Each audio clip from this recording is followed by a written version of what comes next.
Welcome to my channel. I am Sanya. So जैसे कि हम चैप्टर 3 पढ़ रहे थे और अब हम आ गए स्पार्टन गवर्नमेंट में। ठीक है, तो जैसे कि हमने अपना जो है रिफॉर्म्स समझे सबके। सोलोन के रिफॉर्म्स देखे, क्लिस्टेनस के रिफॉर्म्स देखे, ठीक है, पेरिकल्स के रिफॉर्म देखे, फिर public burden on the reach and weaknesses देखे, एथेनियन डेमोक्रेसी यानी एथेनियन गवर्नमेंट के बारे में पूरा समझ लिया हमने। सो अब हम स्पार्टन गवर्नमेंट के बारे में समझेंगे। थोड़ा सा आपको लगेगा अजीब सा ये, क्योंकि इसमें हम देखेंगे कि किस तरीके से एक स्ट्रेंज टाइप का यहाँ का गवर्नमेंट था। ठीक है, देखो कैसे। Introduction. In the Spartan system of government a few people control the state power. Spartan system की जो गवर्नमेंट थी उसमें बहुत कम ही लोग क्या कर सकते थे, स्टेट पावर को कंट्रोल कर सकते थे। सारे सिटीजन्स को ये सुविधा नहीं थी। जैसे कि आप देखेंगे एथेनियन गवर्नमेंट में, तो वहाँ पे जितने भी सिटीजन्स थे, चाहे अमीर हो या गरीब, उन सबको कंट्रोल करने का हक था। लेकिन यहाँ पे सिर्फ बहुत फ्यू पीपल ही क्या कर सकते थे, कंट्रोल कर सकते थे। और उस फ्यू पीपल में कौन आएंगे? अमीर लोग, ऑब्वियस सी बात है। एज सच द सिस्टम में be described as very close to oligarchy. Few people, oligarchy का मतलब होता है ना फ्यू पीपल, तो ओलिगार्की जैसा ही ये सिस्टम लग रहा है, बट ये ओलिगार्की है नहीं, है ना, क्योंकि यहाँ फ्यू पीपल बोला है ना, तो ये सिस्टम आप कह सकते हो कि बहुत ज़्यादा ओलिगार्की के क्लोज हैं, related to oligarchy, but oligarchy नहीं है ये। अंडर द फॉर्म ऑफ, किसके अंडर में है ये स्पार्टन गवर्नमेंट? किसके अंडर में है? मोनार्की के अंडर में। ठीक है, of monarchy. However the nature of Spartan government में बी डिस्क्राइब्ड एज फॉलोज। और ये आपका स्पार्टन गवर्नमेंट का कुछ नेचर है जो कि डिस्क्राइब किया गया है यहाँ पे। ठीक है, सो ये सिस्टम हम समझते हैं। देखो, सबसे पहला क्या दिया हुआ है? Peculiar system of government. Peculiar का मतलब क्या होता है? पेक्यूलर का मतलब होता है स्ट्रेंज, अनयूजुअल, यानी अजीब सा। यहाँ का ना अजीब सा सिस्टम था गवर्नमेंट का। कैसे? देखो, the Spartan system of government was a peculiar type. अजीब सा यहाँ का सिस्टम है, ये अजीब सा एक सिस्टम है गवर्नमेंट का, स्पार्टन सिस्टम का। It can hardly be described as monarchy, democracy और oligarchy.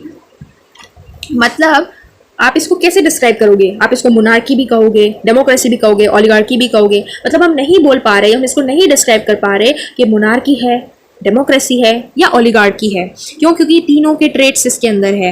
Yet all the traits of these systems were present in the government the Spartans had. मतलब ये जो स्पार्टन की गवर्नमेंट है ना, इसके पास ये तीनों ही सिस्टम लग रहे हैं। मतलब कुछ मोनार्की टाइप लग रहा है, कुछ डेमोक्रेसी टाइप लग रहा है, कुछ ओलिगार्की टाइप लग रहा है। तो ये तीनों के तीनों ट्रेट्स का एक मिश्रण है ये गवर्नमेंट। ठीक है, तो एक तरीके का गवर्नमेंट नहीं है। जैसे हमारे इंडिया में डेमोक्रेसी है तो हम बोल रहे डेमोक्रेटिक इंडिया, ठीक है, तो डेमोक्रेसी यहाँ पे चलेगी। लेकिन और अगर हम बोल रहे हैं कि अगर मैं बोलूँ अरब देश की बात, ठीक है, दुबई की बात करूँ, तो मोनार्की है वहाँ पे, तो वो पूरा मोनार्की हो गया। लेकिन यहाँ पे तो हम बोल ही नहीं पा रहे कि मोनार्की है, डेमोक्रेसी, ओलिगार्की क्या है ये, क्योंकि ये तीनों का मिश्रण है पूरा। तो अजीब सा, अनयूजुअल सा ये है।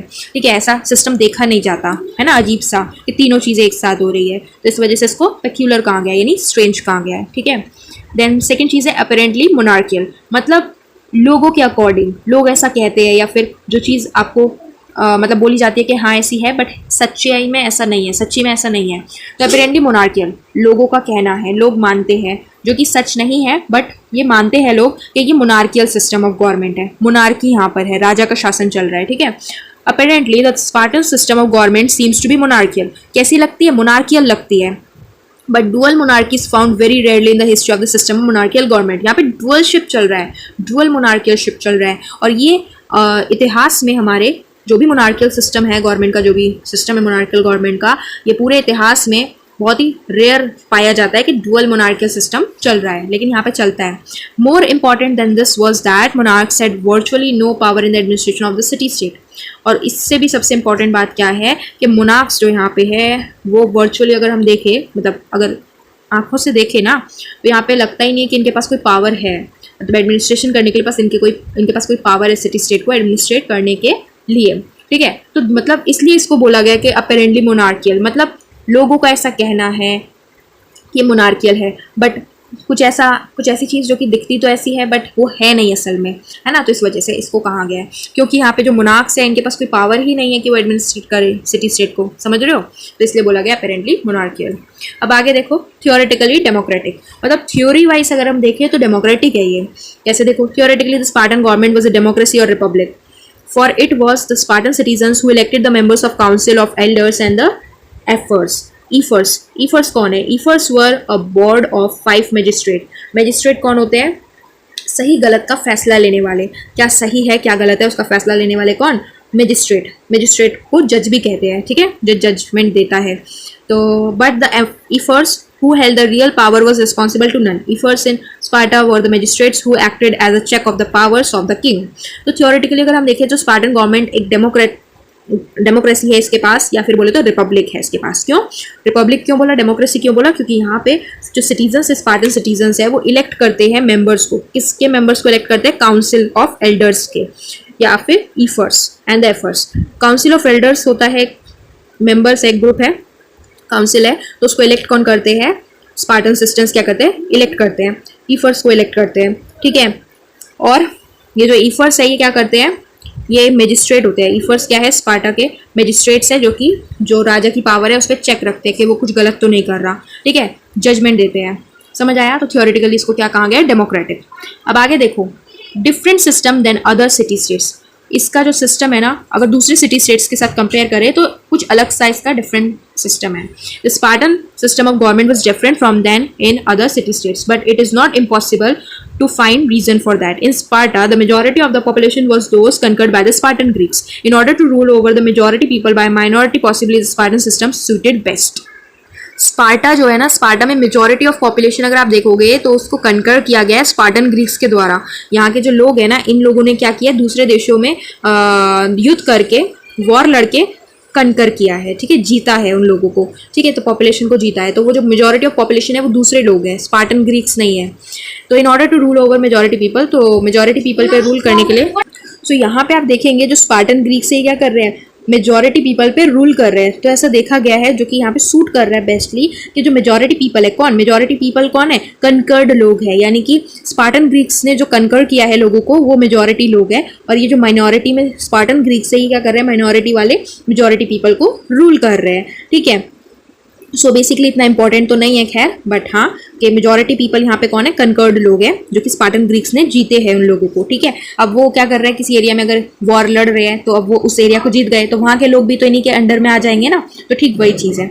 अब देखो नेक्स्ट चीज़ है, और मिलिट्रिस्टिक स्टेट। ये जो है ना, ये मिल गया है, एक साथ मिला दिया इन लोगों ने, ए अलग है, ठीक है, और मिलिट्रिस्टिक अलग है। तो मिलिट्रिस्टिक स्टेट है ये। कैसे? देखो, मिलिट्रिस्टिक स्टेट क्या है? बेसिकली मिलिट्रिस्टिक स्टेट का मतलब होता है जो कि एडवोकेटिंग और pursuing N aggressive military policy. जो मिलिट्री पॉलिसी को क्या करते हैं? परस्यू कर लेते हैं, अपना लेते हैं, उनको मिलिट्रिस्टिक स्टेट कहा गया है, कहते हैं, ठीक है। The one point program of the Spartan government was to make the Spartans a race of soldiers. Spartan government का एक मेन मुद्दा ये है कि जितने भी स्पार्टन्स के लोग हैं उनको वो क्या बनाना चाहते हैं? सोल्जर्स बनाना चाहते हैं, रेस ऑफ सोल्जर्स।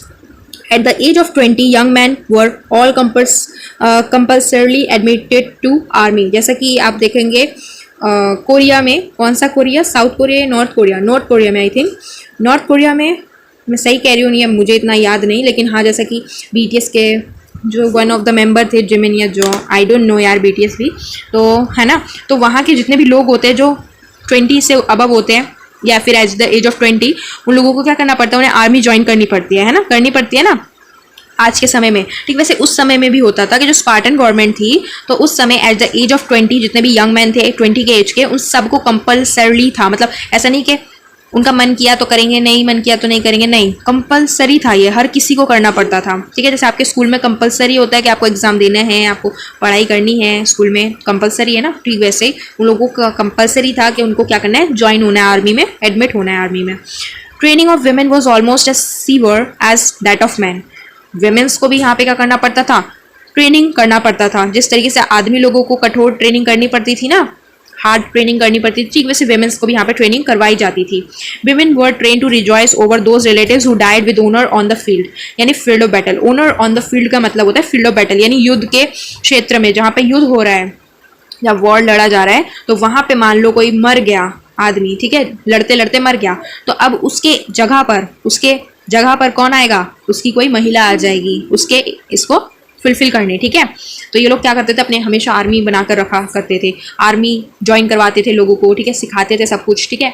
क्यों? ताकि वो लोग जीत सके अपने एरिया को ज़्यादा से ज़्यादा। उस समय क्या होता था एंशिएंट टाइम में, ज़्यादा से ज़्यादा वो लोग क्या करते थे? टेरिटरी को जीतना चाहते थे। तो अब जीतेंगे कैसे? वॉर के थ्रू ना। तो अब वॉर करेगा कौन? लोग करेंगे, तो लोगों को सिखाना तो पड़ेगा ना। तो ये जो स्पार्टन सिस्टम की गवर्नमेंट थी ना, ये चाहती थी हमेशा से कि यहाँ के जितने भी लोग हैं उन सबको ज्वाइन किया जाए किसमें? सोल्जर्स के इसमें, ताकि वो लोग लड़ सके और जीत सके, समझे। तो इस तरीके से एक मिलिट्रिस्टिक स्टेट था ये।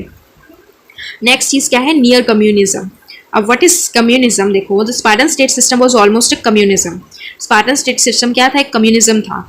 Life of the Spartan citizens was devoted to the service of the state. जितने भी स्पार्टन सिटीजन थे उनका पूरा जीवन किसके सर्विस में चला जाता था, स्टेट के सर्विस में, मतलब अपने स्टेट, अपने बोले तो देश के प्रति सारा जीवन उनको समर्पित करना पड़ता था। In Spartan system the interest of the individual were not recognize. Spartan system में क्या था, जो इंडिविजुअल्स के इंटरेस्ट थे, जो भी चीज़ें थी उनकी, उसको कभी भी रिकॉग्नाइज किया ही नहीं जाता था। क्या वो चाहते थे उनको कभी नहीं देखा जाता था।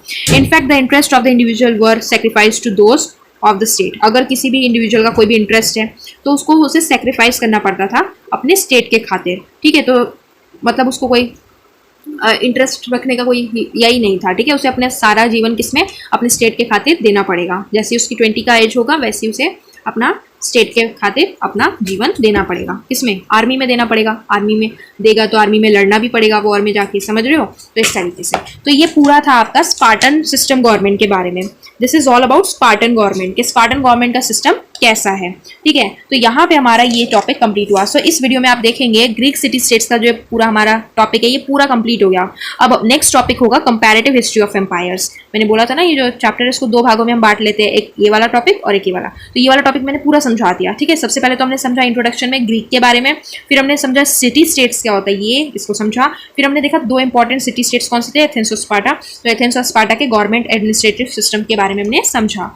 तो अब नेक्स्ट वीडियो से हम एम्पायर्स के बारे में समझेंगे, ठीक है। एम्पायर्स में हम कंपैरिजन करेंगे नेक्स्ट वीडियो से। सो मिलते हैं नेक्स्ट वीडियो में। Till then take care and bye bye.